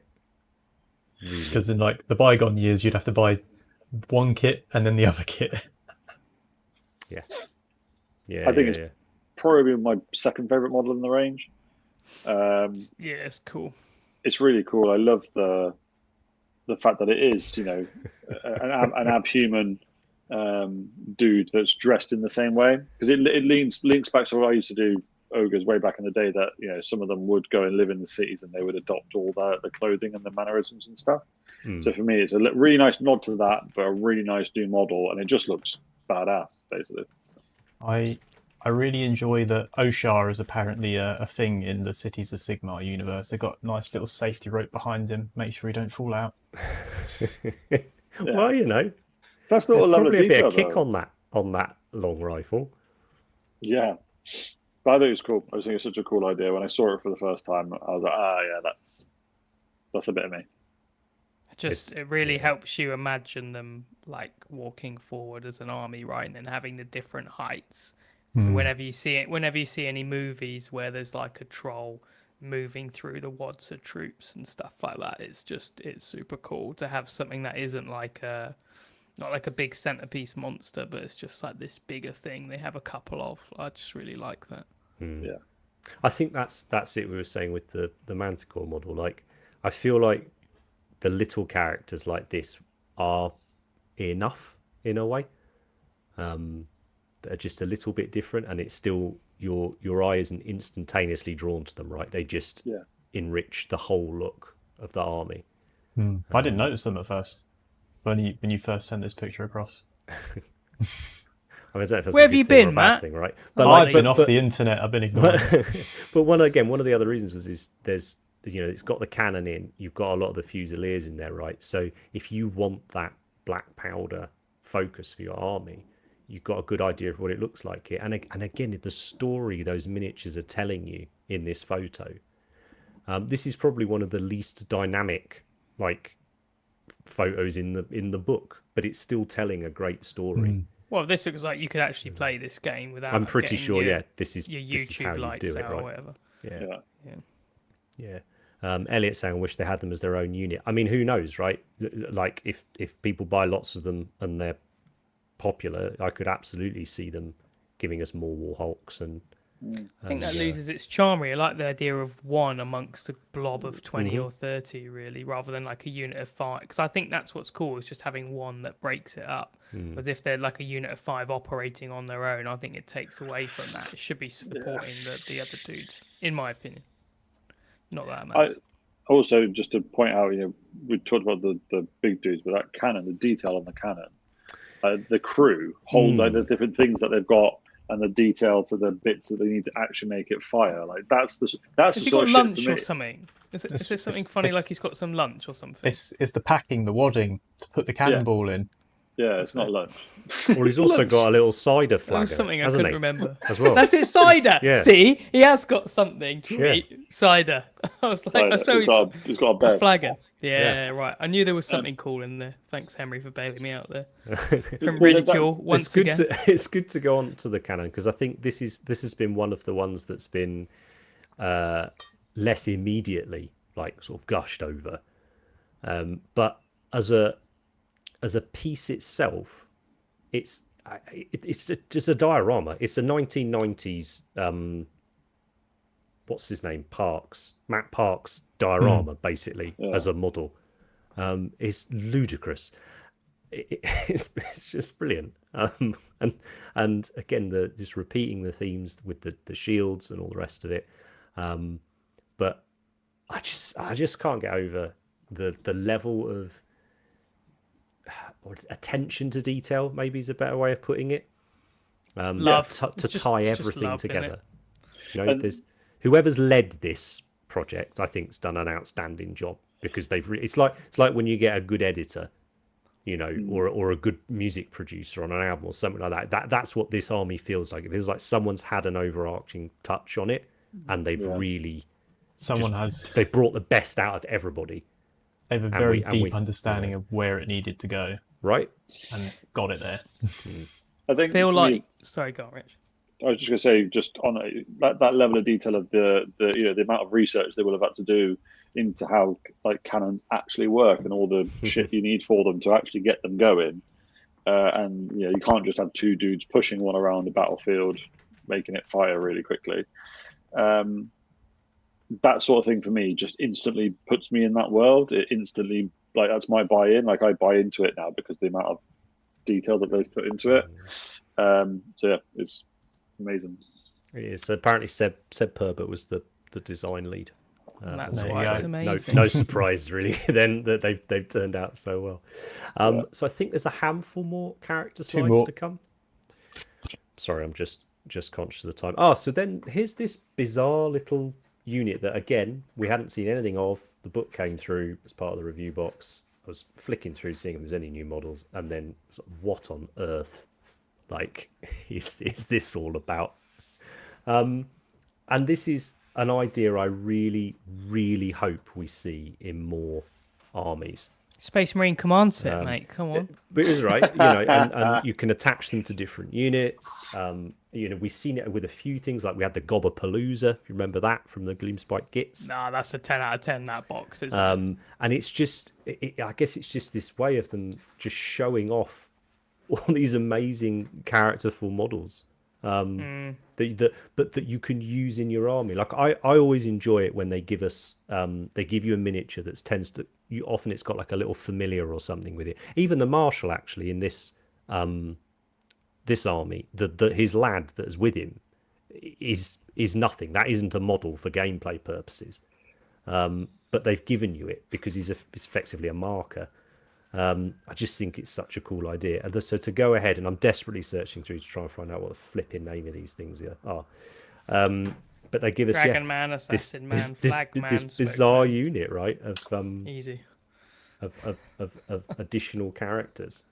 Surgeon, so cool. Everyone loves the guy on the left, right? The massive knight. Yeah, everyone loves that one. So good. Yeah. And then creepy flute playing zombie. That's a famous piece of artwork somewhere. I've been trying to find it. I swear to God, that is lifted almost perfectly from. Maybe it was a pirate flag. There was a specific pirate that had a skeleton playing a flute or something like that. Okay. But it's really, someone help me out. I think that was definitely a bit of artwork or something that it's referencing. But yeah, it's creepy as fuck, but very cool. Just then the weird assassin model. Then you've got the even larger little marginalia critter, and then must be a nod to Mordheim fans, but the old plague doctor at the back. Just awesome. The arch knight, the war surgeon. Yeah, the soul shepherd. That's it. The art for this is particularly good as well. And quite different to the other. It's really cool. And two arch knights, you can make two completely different looking massive knight models. I don't know if they've shown. Oh, yeah, because people have the book now, don't they? Two completely. It's Saturday, just gone. It came out, or they got delivered, wasn't it? Yeah. So you could. Pre-order it would have arrived. Weekend. It would have arrived this weekend, just gone for people. So yeah, I really, really hope we see this with other armies in the future. Because do you remember Catacross got that awesome like diorama set for him, and it had all those brilliant little sub commanders on there. Yeah. I love that they're making it more and more stuff like that. Like you were saying, Andy, with the Pope, just having them, even if you're not using them, having them there on your shelf with your other models it just gives it that much more grounding. And for other projects, right? Is I think what's really cool is the whole range feels like they just wanted to make an amazing range of minis, and it's not. I mean, obviously, is for profit, but it doesn't feel like that sterile company thing often people talk about with GW, with some of the things they do, that kind of negative view on them. This is just like, here's a ton of amazing minis, and all we've done, you know, Seb and Max and everyone else has just gone, here's some amazing designs, loads of variety, loads of background, art to go with it. It's just everything, all from that pure creative point of view, right? It's just amazing to look at. And I think, yeah, Will said in the chat that you could use these just for D&D, and that's kind of, you could. You don't have to do Really these could. even for Warhammer. They could be for loads of different armies. So yeah, crazy. Yeah. And again, that's, we sort of haven't come back to touch on it too much. Again, why we think this is such an important release. It's not just a cool army, it's what it gives for everything else around it. There's so many, for me, like someone who's a huge fan of Inquisition in 40k, there's so many minis in here that's like, right, that's a henchman, that'd be a wicked, astropath. Stick a marine backpack on it. Get bash. True scale.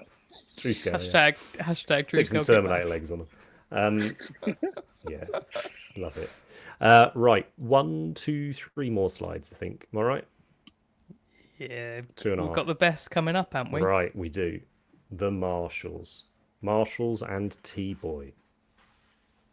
Yeah. Now, we have spoke about these before when we had Martin on a few episodes ago, and has probably featured at least once, if not twice, in our favourite minis, over the last few weeks thing.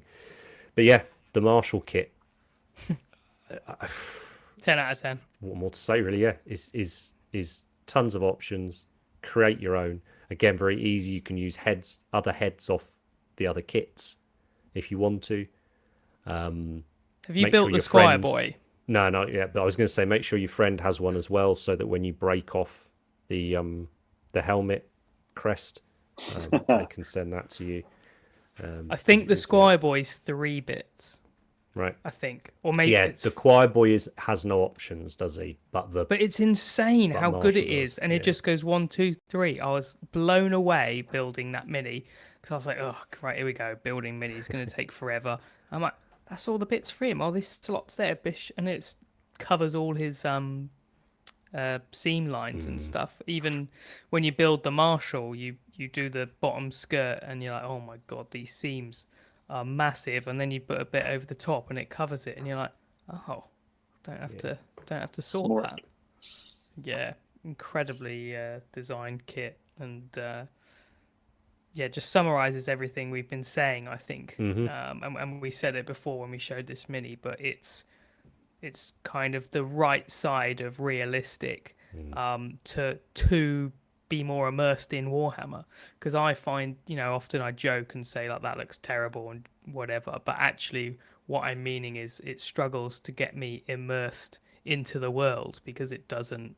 If it looks like Playmobil, then I'm like, I can't imagine anything, whereas this is like a good fantasy movie or series or something. It's just that right balance, and yeah, just great seeing Games Workshop do top quality sculpts, I think, with the faces and stuff, because even years back the faces just weren't good, and that's where you would look for other manufacturers that weren't Games Workshop if you wanted to paint like a display mini, like a 54 or 75, because you wanted something that had better proportions and better faces, and it wasn't focused on gaming. Whereas now this is like, you want to go all in and just paint it as a display mini, and you don't feel like you're doing a derpy face, or it's got some silly details that are there that are just to be used for gaming and stuff like that. It's doing both, which is super cool. Absolutely, very well put. And also I love the fact that the base rims are that colour. Yeah, I want to do something. I always thought it was black bases or get the fuck out, but I'm leaning into it. I really do like that colour. And Ben thinks it's Deathcore drab. Oh, no idea. Brown rims for your bases. I'm really digging. I like the bases. The tufts are good. Oh yeah, great, strong, tough game as well. So someone's just asked for show us Andy's Marshal. I think we've got a slide of that, haven't we? Ta-da! So this is up on our Patreon at the moment, or part 1 is. I think it's a 3-parter up on Patreon. So as I say, we've all of us had a lot of fun doing them, and yeah, I've been enjoying watching you put this guy together in the last few weeks. It was great. Yeah, just I mean, you've only changed the head here compared to the last one. Obviously, it's made a big difference, but the options they do quite significantly change him. But as you were saying, you've been able to here take a Warhammer leader model, not a special character, nothing like that, and paint him up to a really, really lovely level. It was just and enjoy just it, right? Yeah, I said in the video series, and the skin video will be up on Friday. But if you're not interested in Cities of Sigmar and anything like this, it's just an unbelievable model to paint and learn on, because the face is nice and you get 3 heads to practice on. I painted both at the same time, and I thought I'll pick out whichever one comes out best, which very quickly went to this one. It was just coming out so well.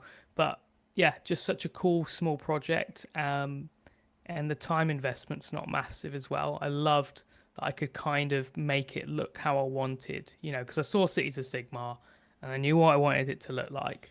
And it's horrible when those ideas take forever because it's just a slog. But this was just like the right balance of fun. And yeah, you can just do so many things with it. And also, I think as soon as I saw the next model we're going to look at, I kind of just wanted to paint that one. But it's been really cool to just warm up and do this one. But yeah, it's one of the most fun minis I've painted in months and months and months. It was just... yeah, I got nothing but good things to say about it, really. The build as well, like I said. I actually I put a drill in the bottom of the plinth, and I got a new one that's really powerful, and the sprint span off the drill, so that's why I snapped the crown, and Henry had to send me his.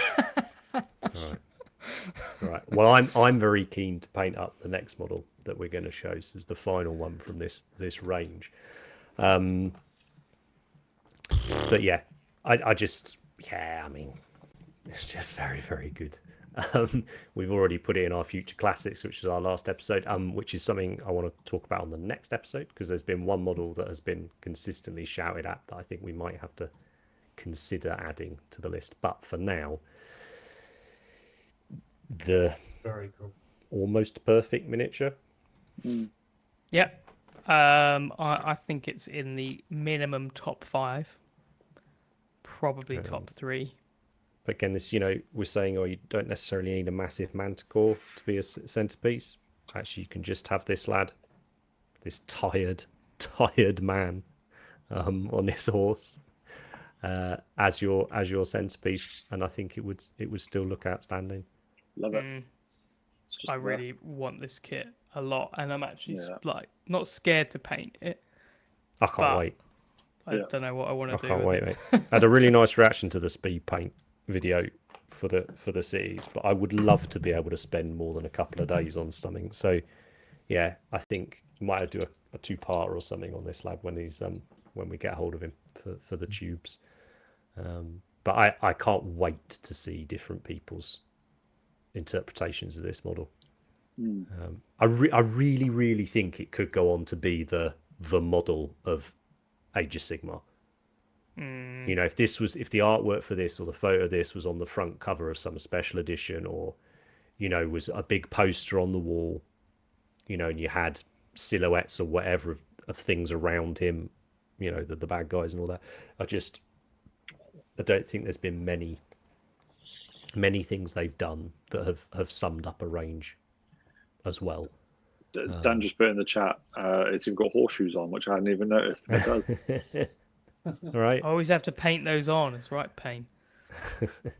Actually got horseshoes. Okay, now. Luke saying we should check out historical minis if we like stuff. Absolutely, but I think what it is for us is that we enjoy looking at a lot of historical stuff, and we enjoy the painting that they do. Right? Well, your bust stuff. Joke. A lot of that influence comes, doesn't it, from historicals? But I think Such a all of us like Warhammer. There's no getting away from it, and it's nothing to really be ashamed of. It's a setting. Warhammer and Games Workshop settings are things we've loved from kids and still love as adults. So when you get a miniature that has a bit of that real world to it, but it's still your Warhammer, it's even more exciting. I think it's the same reason, right back to the top of the show when we were talking about that Sicaran. It's why I love seeing a Space Marine tank painted or an Imperial Guard tank painted in more of a historical style, because it's all the cool stuff, and it's this setting that's where you go to escape to. I think just to very quickly talk about my real opinion on historical stuff is it's not many contemporary brands make it, and that's the difference. The Big Child did the Spartans, and I love those because it's a contemporary take on historical stuff. And actually, historical isn't something I'm against. I just think the brands that make it, I don't like a lot of things in the sculpt really. Raoul Latour used to sculpt a lot of historical stuff that was fantastic, and I think if he did modern stuff in CAD and it had that feel, then I'd be interested. But I think what stops me really liking historical is not really contemporary brands make it, and then it's got a certain feel to it, and they're good. They're just like a soldier, and it's not got quite the right feeling. I don't know. So this has subject, right, isn't it? this it is, but I think it's something that we should maybe talk about a little bit more, is sort of our interest outside of GW. It's been an awful lot of cool GW stuff over the last 6-12 months, And we want people to watch the videos. well, there's that too, but it's, as long as you bang in a golden demon one once or twice a year, it's all right. There's got to be a Space Marine somewhere, mate. Yeah.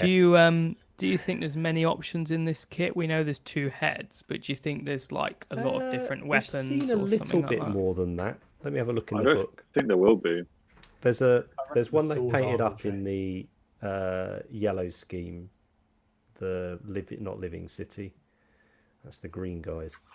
Here we are in the grey water fastness. So he's got he's the same. It's just a different head. Grave Water Fastness is the one that was all the dwarves and the guns with the previous one, wasn't it? Yeah, just Grey the and head, yellow? by the looks of it. Give me the mini now. But again, I don't suspect it will be terribly difficult if you do want to tweak it. But yeah, lovely end. So that's sort of a look at the whole new range of Cities of Sigmar, and yeah, I guess just final thoughts on it, really, guys. Why do you think it's so important? It's what I said before. They started from scratch, and they've taken that opportunity, and they've given us a complete package where the miniature is amazing, the book's fantastic, the art, we've got the transfer sheet. It's the complete thing, and it's a big step forward in terms of quality of sculpts, the right feeling. And it takes Age of Sigmar, it puts away the naysayers towards Age of Sigmar. I think it's really solidified it. And a lot of people have gradually been shifting and saying, I think actually Age of Sigmar's probably got the better miniatures, and it started with the big monsters and going, these monsters are probably the coolest things. And I think the Lizard Man release was unbelievable, but that was not starting from scratch. But I think when Lizard Man came out, I thought that's probably one of the best ranges now. And then we went straight into this, and it's just like, where is Age of Sigmar gonna go from here? So it's super exciting to think about what refreshes they'll do, any new factions. But I think we're all of us here are really excited for Age of Sigmar. It's going to be crazy. I think it's also just the state of things to come for the way they design new armies and the way they design miniatures. Yeah. Matt? You can hear me? No. Have we got Matt? No. Matt's gone. No, Matt's he's had too enough. quiet. He's busy looking at orc models. But Chris is saying Matt in the likes chat, goblins. it's just an absolute flex. Chris is saying in the thing, it is. Like it really is. It's pretty special. For me, the most important thing about it is it makes me want to finish my other armies so I can go and fight against Cities of Sigmar. Makes me want to. I agree. Yeah. Makes me want my friends, all my friends to collect Cities of Sigmar, and I will finish them crumbles off, finish them slaves to start us off, and get something else done as well, just so I can face these on the table all the time. This is Ben's army, man. Mate, this army. is when I get that precious bit of free time to play some games with mates. This is the type of thing I want to be seeing on the gaming board. You know, it's just wonderful. So yeah, let us know what you think about it in the comments and stuff, and let us know, you know, if you're going to be painting the stuff, make sure to give us a tag, because I would love to see all of it. It'll definitely be a hashtag I'll be following over on the socials. Speaking of which, hashtag paint cultists.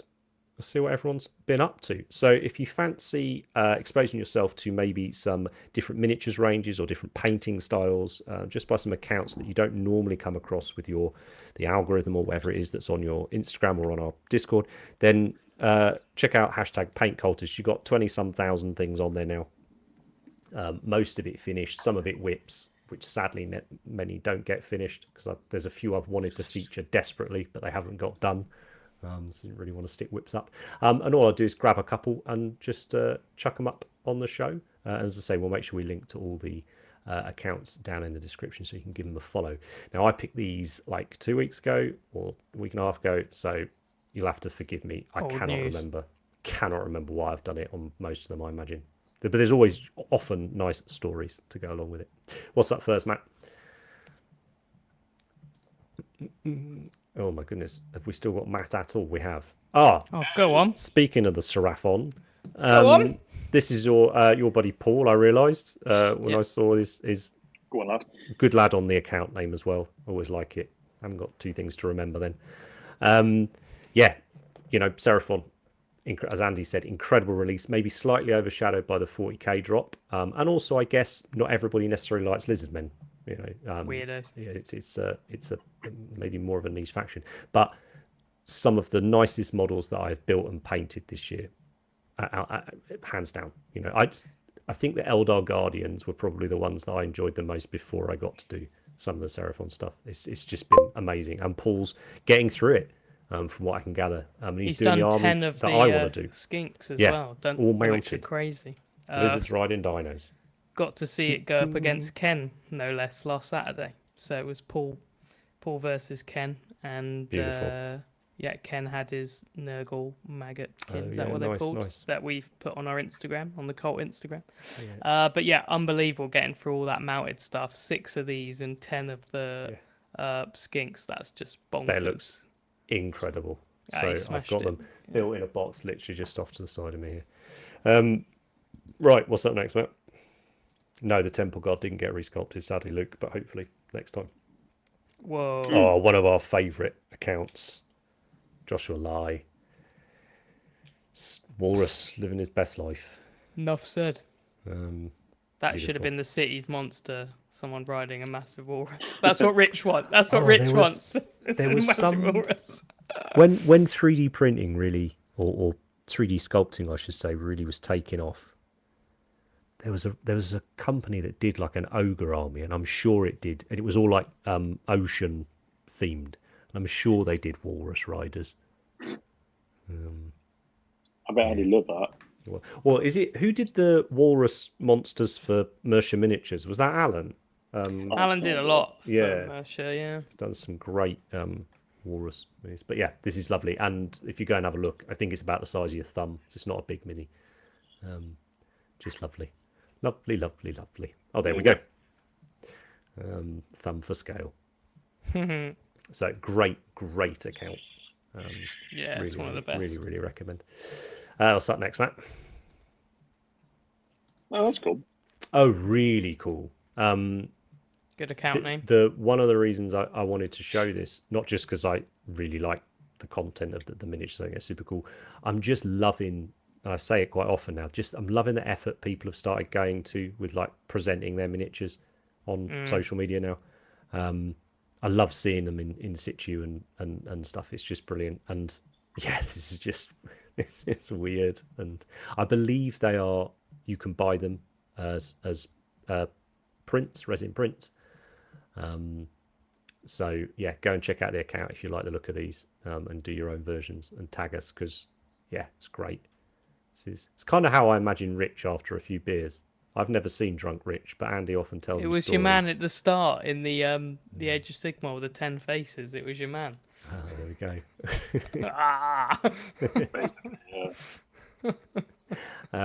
Right, Matt's mic has gone, by the way. That's why he's being super quiet. He's not just deeply resenting the fact that this isn't Orcs.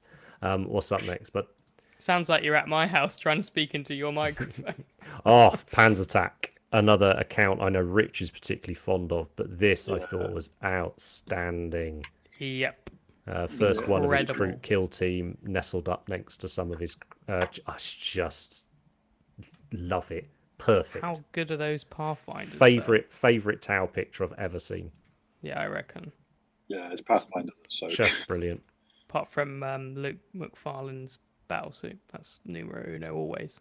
But this is amazing. That color scheme for the Pathfinders is outrageously Oh, it's good. really cool, isn't it? And I Just love the plants way on the Kroot look next to him. Oh, get these finished before we get them catch cans, yeah, because that'll look amazing next to them. Right, what's up next? Yeah, we do need a Warhammer Walrus. You're right. Ooh, this one's kind of for you, Rich. this is very cool. But also for me, because I got to admit, I think this is really nicely done. Proper Marine. Now I believe it's a 3D printed head. To look like the Mark V. But yeah, I just think this is a really great take on some Marines. Hell yeah. Really nice painting. All that battle damage stuff we like, but a bit more sort of illustrative. It's really good. There's a lot of care gone into this, and I think it comes across. Yeah, I think that's all they need, Marines, at the moment. Is I think it's giving you. I think Marines are very accessible for people brand new to the hobby, which is great. But then for us, moaners, if you put the care in, you can make them really cool still. You know, he's got the chest eagles off. That's a tick. The chain, the little details, and then just like the Ultramarine tank at the start. Yeah, really lovely. It's funny you mentioned the chest eagle thing. I'm starting to come back round to moulded on detail now. Just been looking at a lot of artwork where they show it sort of moulded. Embossed isn't the right word, is it? It depends. What is it when it's stuck on? Don't know what that's called. Relief. Stuff on. Super glued. But yeah, I know you are right. Like when it's done poorly, it's awful. But like, it's how uniform it is, because that skull. It's particularly the skull in the center. It sticks out a lot. It's very cartoony, roundy skull, and they've all got it the same. That's that's a long topic, but that's my issue. I liked it when they all had a slightly different eagle. Some just had the two-headed Aquila, and then the diamonds for the wolves. I like that individuality. Forge World, Red Scorpions upgrade torso pack. That was Stop. It's delicious. Right, we got any more, Matt? Oh, we have, and there was definitely a good story to go with this one, and I cannot remember Lucas it. Pina. It's the Lucas Pina channel. Yeah, so go and check the account out. Maybe it's their like second miniature or something. I can't remember. It was a really good story, but lovely model, lovely paint job. Just happiness really. Even got a little badger in there. I like the backdrop. It's a backdrop that Cool, adds isn't it? to it, Yeah, absolutely. And I think that's the lot.